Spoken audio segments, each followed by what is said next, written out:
Bab 97. Persatuan Seni Bela Diri, Periveli. Mereka bertiga terkejut saat melihat bahwa Louis Lu masih hidup dan sehat setelah berada dalam kabut beracun yang dibuat khusus oleh guru mereka. Mungkinkah dia adalah Master Alam Pemurnian? Mereka menanyakan pertanyaan ini dengan takut. Karena hanya Master Alam Pemurnian yang dapat melepaskan kekuatan internal dan membuat lapisan pelindung di permukaan tubuh untuk mencegah kabut beracun masuk ke pori-pori. Jika Louis Lu benar-benar Master Alam Pemurnian, maka tidak aneh jika adik seperguruan mereka itu mati. Tanpa diduga, ketika Louis Lu mendengar kalimat ini, dia berkata dengan ringan, "Di depanku, Master Alam Pemurnian hanyalah sampah." Mereka bertiga tiba-tiba tersentak. Master Alam Pemurnian adalah ahli seni bela diri yang mereka tidak bisa dicapai, tetapi di mulut pemuda ini, dia berubah menjadi sampah. Apakah dia sombong, atau benar-benar percaya diri? Mereka bertiga ragu. Pada saat ini, Louis Lu tiba-tiba mendengar teriakan keras, "Kemarilah!" Dengan satu telapak tangan menghadap ke depan, dia mengepalkan 5 jarinya di udara, kemudian salah satu dari ketiganya diangkat ke udara oleh kekuatan yang tak terlihat, dan di detik berikutnya tersedot ke tangan Louis Lu. Kultivator. Mereka bertiga menjadi pucat karena ngeri, dan akhirnya menyadari betapa menakutkannya pemuda di depan mereka. Tidak heran jika dia memandang rendah Master Alam Pemurnian. "Lari, aku akan menahannya." Pria yang lehernya dicekik oleh Louis Lu tahu bahwa dia tidak punya jalan keluar, jadi dia hanya bisa mengaum dan membiarkan 2 orang lainnya melarikan diri terlebih dahulu. Adapun dirinya sendiri, dia menggigit pangkal lidahnya, dan segera terlihat seekor katak menonjol dari dadanya.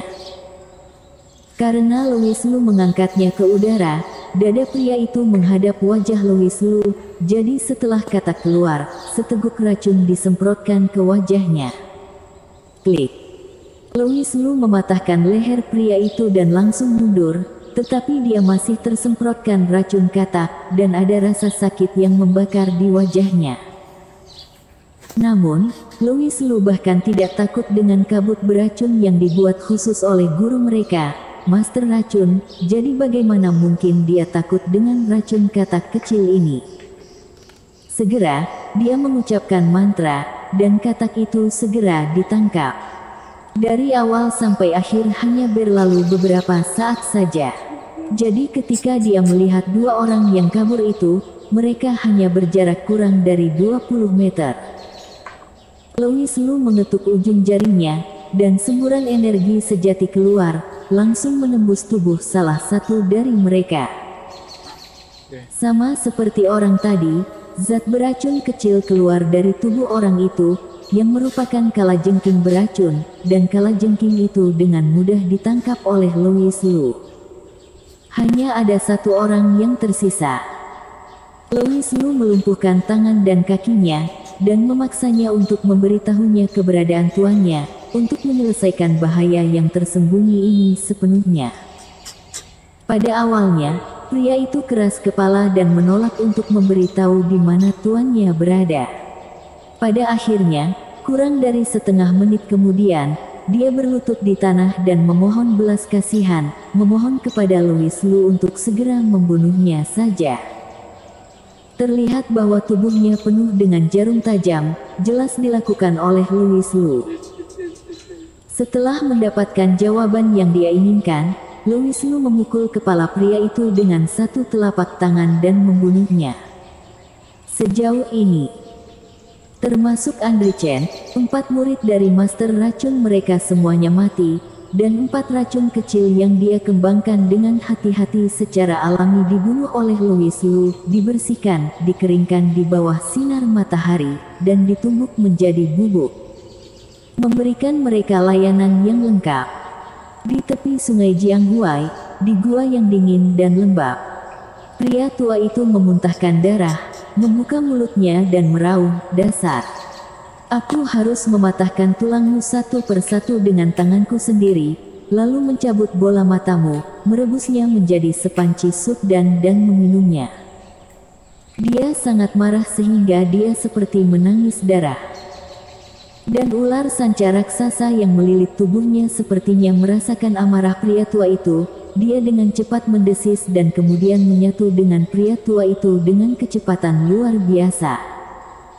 Setelah sekitar setengah jam kemudian, Master Racun berdiri, merapikan bajunya, dan melihat ular dan kalajengking berbisa yang merayap di sekitar gua, bergegas ke arahnya satu demi satu, dan pada detik berikutnya, mereka dihancurkan menjadi kabut darah dan sepenuhnya diserap oleh Master Racun. Pada saat yang sama, di luar gua, sekelompok orang yang hebat sedang mencari sesuatu. Pemimpinnya adalah seorang wanita, dengan alis yang indah, mata seperti bintang, dan fitur wajah yang cantik, seolah wajahnya telah digambar dengan kuas ajaib, terlihat sangat cantik. Apalagi bentuk tubuhnya yang tinggi yang indah, terlihat seperti pemandangan yang indah. Tidak hanya itu, aura wanita ini tidak seperti gadis biasa, tetapi memiliki suatu keberanian, seperti pahlawan dalam pertempuran. Heroik. Ini adalah aura yang membuat pria terobsesi. Jika bisa menaklukkan gadis seperti itu pasti sesuatu yang patut dibanggakan seumur hidup. Tapi semua orang yang hadir tidak punya nyali. Karena wanita ini adalah bos mereka, pemimpin Persatuan Seni Bela Diri, Feli Luo. Secara pribadi, mereka lebih suka memanggilnya Pri Feli. Dan mereka datang ke tepi sungai Jianghuai kali ini hanya untuk memburu Master Racun. Master Racun telah melakukan kejahatan yang tak terhitung jumlahnya, dan dia sering menggunakan orang yang tidak bersalah untuk memberi makan racunnya, jadi dia telah lama terdaftar sebagai penjahat buronan yang berbahaya oleh Persatuan Seni Bela Diri. Bos, tempat ini dipenuhi dengan bau darah yang sangat kuat.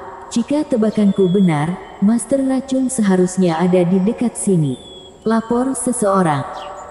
Feli Luo mengangguk, hati-hati, Master Racun itu berbahaya dan licik, jangan jatuh ke dalam perangkapnya. Baik, Su. Pada saat ini, tiba-tiba, sebuah sepeda tua muncul di depan semua orang, dan orang yang mengayuh sepeda sedang menuju ke arah mereka. Ekspresi semua orang segera berubah. Feli Luo menoleh dan berkata kepada dua anggotanya, pergi dan hentikan pemuda itu, jangan biarkan dia datang. Siap. Mereka pada dasarnya yakin bahwa Master Racun bersembunyi di dekat mereka, jadi pertempuran besar pasti tidak akan terhindarkan. Jika pemuda itu mendekat saat ini, dia mungkin akan terbunuh. Bersambung.